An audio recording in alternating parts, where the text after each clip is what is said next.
Bharatiya Janata party जनजाति मोर्चा की त्रिपुरा प्रदेश समिति की एक संगठनात्मक बैठक गुरुवार को अम्बासा सर्किट हाउस के सम्मेलन कक्ष में आयोजित की गई। इस बैठक में विभिन्न संगठनात्मक मुद्दों पर विस्तार से चर्चा की गई। बैठक में चर्चा की गई कि आने वाले 2023 के विधानसभा चुनाव में भारतीय जनता पार्टी का हाथ कैसे मजबूत किया जाए।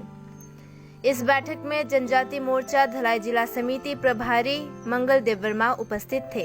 बैठक में जनजाति मोर्चा धलाई जिला समिति के अध्यक्ष अमित रियांग सहित जनजाति मोर्चा त्रिपुरा प्रदेश समिति के अन्य पदाधिकारी उपस्थित थे।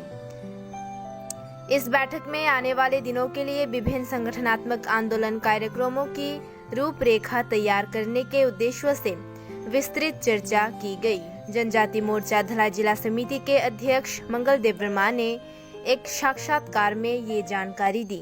त्रिपुरार इतिहास আমরা যদি একটু সুষ্ঠুভাবে চিন্তা করি তাহলে ত্রিপুরাতে জনজাতিদেরকে নিয়ে মানে সমস্ত রাজনৈতিক খেলা। আমরা বিজেপির হয়ে যে জনজাতি মোর্চা আছি আমাদের বিশ্বাস আমরা মানে সবচেয়ে গুরুত্বপূর্ণ ভূমিকা নিতে চলেছি এবং নিতে পারবো।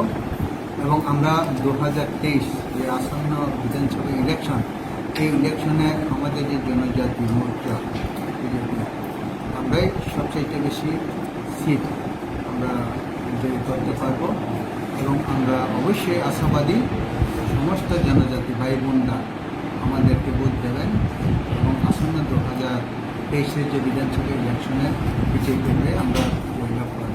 এখন যে কোনো পার্টি তাদের নিজের কথাই বলে, শুধু ত্রিপুরা না অন্যান্য পার্টি তারাও নিজের অস্তিত্বের কথা এবং নিজের সাংগঠনিক যে শক্তির কথা বলেন।